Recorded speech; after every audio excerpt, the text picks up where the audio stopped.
नमस्कार, मी Snehal kitchen world मध्ये तुम्हा सर्वांचं खूप खूप स्वागत करते। नमस्कार यूट्यूब फॅमिली, कशा आहात तुम्ही सर्व? आशा करते तुम्ही सर्व स्वस्थ आणि मस्त असणार आहात। तर आज आपण हिरव्या मिरचीचा ठेचा तयार करणार आहोत। तर हिरव्या मिरचीचा ठेचा आपल्यापैकी बऱ्याच जणांना खूप आवडतो, पण ऍसिडिटी होते खाल्ल्यानंतर किंवा जळजळ होते, म्हणून आपण हिरव्या मिरचीचा ठेचा खाणं टाळतो। तर आज मी तुमच्या सोबत जो हिरव्या मिरचीचा ठेचा तुम्हाला शेअर करणार आहे, तर तो या ठिकाणी अगदी कमी तिखट मिरच्या वापरून आपण कसा छान असा ठेचा तयार करायचा हे पाहणार आहोत। आज आपण जे ठेचा तयार करणार आहोत तो अगदी कमी तिखट कसा होईल यासाठी मी काही तुमच्या सोबत टिप्स शेअर करणार आहे। तर रेसिपी शेवटपर्यंत नक्की पहा। तर या ठिकाणी ठेचा तयार करण्यासाठी लागणारं साहित्य पाहूया। या ठिकाणी 150 ग्राम हिरव्या मिरच्या मी घेतलेल्या आहेत। ही मिरची जी आहे ती बाजारामध्ये अगदी पोपटी कलरच्या मिरच्या मिळतात, ज्या बऱ्यापैकी जरा कमी तिखट असतात, त्या मिरच्या या ठिकाणी घेतलेल्या आहेत। या ठिकाणी शेंगदाणे भाजून घेतलेले आहेत आणि असं जाडसर कूट वाटून घेतलेला आहे मी। तर या ठिकाणी लसूण पाकळ्या घेतलेल्या आहेत 25 ते 30। या ठिकाणी 1 चमचा जिरं घेतलेला आहे। या ठिकाणी तीळ घेतलेले 2 चमचे, हे देखील थोडे भाजून घ्यायचे आहेत। आणि या ठिकाणी आपण 2 चमचा तेल घेतलेलं आहे। मीठ घेणार आहोत। यानंतर या ठिकाणी कोथिंबीर घेतलेली आहे आणि अर्ध लिंबू या ठिकाणी घेतलेला आहे। तर इतकं साहित्य आपल्याला ठेचा तयार करण्यासाठी लागणार आहे। तर चला तर अधिक वेळ न करता आपल्या रेसिपीला सुरुवात करूयात।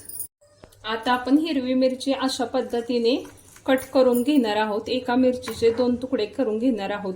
अशा पद्धतीने मिरची कट करून घेतली म्हणजे आपल्याला भाजताना ती व्यवस्थित भाजता येते, अंगावरती उडत नाही भाजत असताना। तर अशा पद्धतीने राहिलेल्या सर्व मिरच्या मी अशाच कट करून घेणार आहे।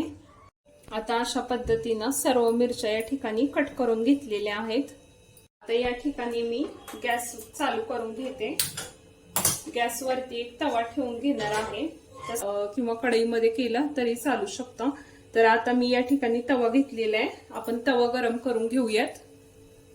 आता आपला तवा गरम झालेला आहे। आपण या जे मिरच्यांचे तुकडे केलेले आहेत ते तव्यामध्ये घालून घेऊयात। आपण आता सुरुवातीला मिरचीला तेल न घालताच आपण असंच भाजून घ्यायचं आहे। याला थोडस 1 मिनिटभर आपण असंच भाजून घ्यायचं। यामुळे काय होतं, यातलं जे पाण्याचं जे आर्द्रता असते मिरचीमधले तेही निघून जाते आणि पानसुक्या मिरच्या होतात, त्यामुळे ठेचा अगदी छान कुरकुरीत व्हायला पण मदत होईल। तर आपण याला अगदी काही तेल वगैरे न घालता असंच याला आपण असं थोडं डाग पडेपर्यंत असंच थोडंसं भाजून घेऊया। गॅस मध्यम आचेवरती भाजत आहे मी। खालून मीडियम असा गॅस चालू आहे। मोठ्या गॅसवर बऱ्यापैकी आपण याला आधी सुरुवातीला भाजून घेणार आहोत। अगदी तुम्हाला जर जास्तच तिखट जर हवा असेल ठेचा, तर तुम्ही या मिरचीच्या ऐवजी लवंगी मिरची जी मिळते बाजारामध्ये किंवा काळपट असते थोडी, तर ती वापरली तरी सुद्धा चालू शकता। तर आता सुरुवातीला आपण याला असंच भाजून घेऊया। तुम्ही पाहू शकता आता 1 मिनिटभर अशा पद्धतीने मी 1 ते 1.5 मिनिट असंच गरम तव्यावरती मिरची भाजलेली आणि मिरचीला छान असे डाग पडलेले आहेत, आता म्हणजे छान खरपूस भाजलेली आहे। आता यामध्ये आपण एक काम करूया, 1 चमचा आता तेल घालून घेऊया या ठिकाणी आणि याला तेल घालून आपण असंच गॅस बारीक करायचा आहे आता थोडा, आणि थोडा गॅस बारीक करून आपण भाजून घेणार आहोत।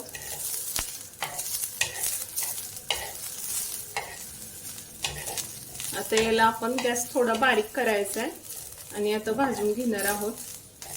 1 चमचा जिरं घेतलेलं आहे, ते पण या ठिकाणी यामध्ये घालून घेऊयात। जिरं पण आपण थोडंसं मिरची बाजूला करून थोडं चांगलं भाजून घेऊयात।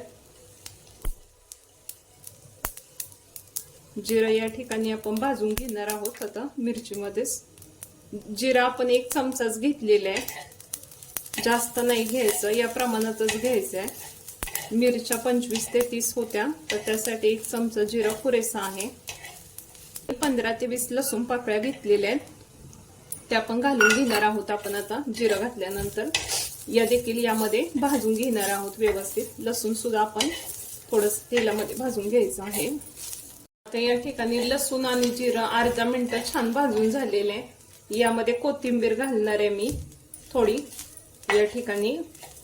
तर कोथिंबीर जी आहे ती अगदी देठासहित घातलेली आहे, धुवून चिरून या ठिकाणी आपण देठ पण घेतलेले, कारण कोथिंबीरीच्या देठामध्ये खूप छान स्वाद असतो, तो छान स्वाद आपल्या ठेच्याला येतो, त्यामुळे इथं देठासहित कोथिंबीर घेतलेली आहे। तर थोडं कोथिंबीर घालून पण आपण याला अर्धा मिनिट हलवून घेऊयात। तर तुम्ही पाहू शकता एक अर्ध्या मिनिटानंतर कोथिंबीर घालून याला छान असं हलवून घेतलंय मी। आणि आता आपले सर्व जिन्नस जे आहेत म्हणजे जिरं, लसूण, कोथिंबीर छान असं भाजलं गेलेलं आहे। मिरची सुद्धा छान अशी खरपूस भाजली गेलेली आहे, पूर्ण तिचा कच्चेपणा आता निघून गेलेला आहे। तर आता आपण या स्टेजला गॅस बंद करून घेऊयात। गॅसची फ्लेम जी आहे ते आता बंद करून घेणार आहे। छान सर्व जिन्नस भाजलेले तुम्ही पाहू शकता। आता गॅस जो आहे तो बंद करून घेऊयात।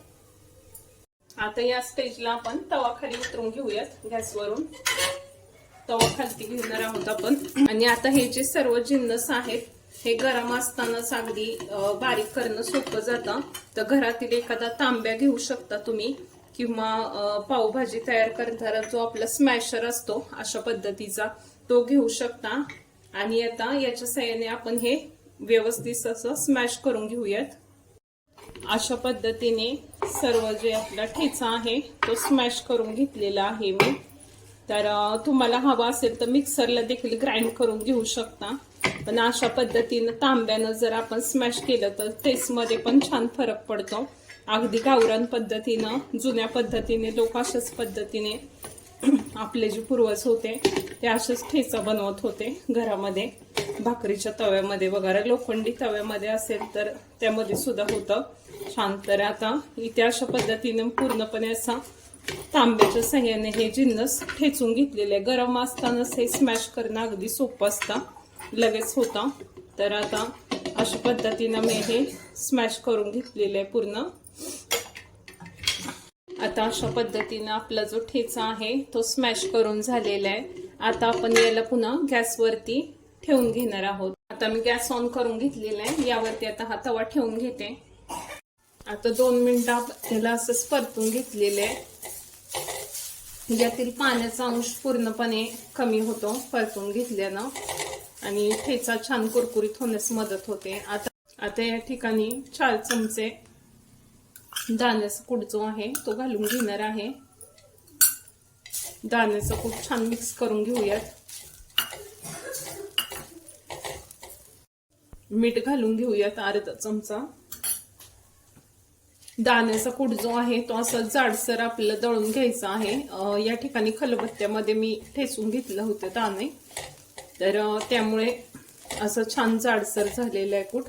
तर या ठिकाणी ठेचूनच घालायचं आहे दाण्याचं कूट, त्यामुळं आपला ठेचा खात असताना तो छान लागतो जाडसर असा। बारीक कूट यामध्ये व्यवस्थित वाटत नाही। तर अशा पद्धतीने आता आपला ठेचा जवळजवळ तयार झालेला आहे। तर तीळ घेतले होते, भाजून घेतलेले आहेत मी, हे तीळ पांढरे तीळ आहेत आणि हे भाजून घेतलेले आहेत, तर ते पण मी या ठिकाणी आता घालून घेते। तर अशा पद्धतीनं छान असा ठेचा तयार झालेला आहे। अगदी कमी तिखट हा ठेचा होतो आणि लहान मुलं सुद्धा खाऊ शकतात। अशा पद्धतीने ठेचा बनवला तर तो जास्त तिखट होत नाही, व्यवस्थित असा तो कोणीही खाऊ शकतो। आता आपण गॅस बंद करून घेऊया त्या ठिकाणी। आता आपला ठेचा तयार झालेला आहे। तर आता आपण यामध्ये अर्ध लिंबू जे आहे ते या ठिकाणी पिळून घेणार आहे। यामुळे काय होतं की आपला जो ठेचा आहे तो जास्त असा जळजळ वगैरे करत नाही खाल्ल्यानंतर। अशा पद्धतीने आता आपला ठेचा तयार झालेला आहे। अशा पद्धतीने लिंबू पिळून घेतलेला आहे आपण, त्यामुळे काय होतं की ठेचा जो आहे तो खाल्ल्यानंतर जळजळ होत नाही। तर अशा पद्धतीने आपल्या हिरव्या मिरचीचा ठेचा या ठिकाणी तयार झालेला आहे। तर अगदी डाळ भातासोबत किंवा भाकरी सोबत, चपाती सोबत असा ठेचा खाण्यास खूपच छान लागतो आणि अगदी कमी तिखट केलेला आहे आपण हा ठेचा, आणि लिंबू पिळल्यामुळं याला जास्त छान टेस्ट येते, आंबट तिखट अशी। तर तुम्ही अशा पद्धतीनं हिरव्या मिरचीचा ठेचा नक्कीच अशा पद्धतीनं ट्राय करून बघा रेसिपी आवडली असेल तर रेसिपीला लाईक करा, शेअर करा आणि सर्वांना एक विनंती आहे, चॅनलवरती नवीन असाल तर सर्व ताईंना विनंती आहे चॅनलला नक्की सबस्क्राईब करा। तर आता भेटूयात पुन्हा एका अशा सुंदर अशा रेसिपी सोबत। तोपर्यंत खात राहा, मस्त राहा। रेसिपी पाहिल्याबाबत सर्वांचे पुन्हा खूप खूप धन्यवाद।